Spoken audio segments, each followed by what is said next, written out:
அஷ்டய திருதியின் வரலாற்றை பற்றி விரிவாக பார்க்கலாம். அஷ்டயா என்ற சமஸ்கிருத சொல்லுக்கு எப்போதும் குறையாதது என்று பொருள்.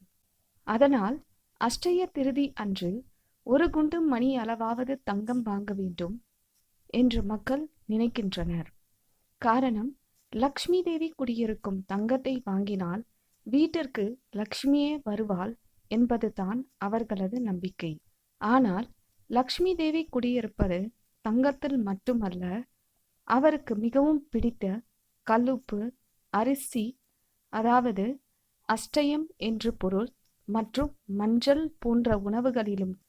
அஷ்டய பாத்திரம் போல அல்ல அல்ல செல்வம் பெருக அன்றைய தினத்தில் எளியவர்களுக்கு தானம் செய்வது மிகவும் அவசியம்.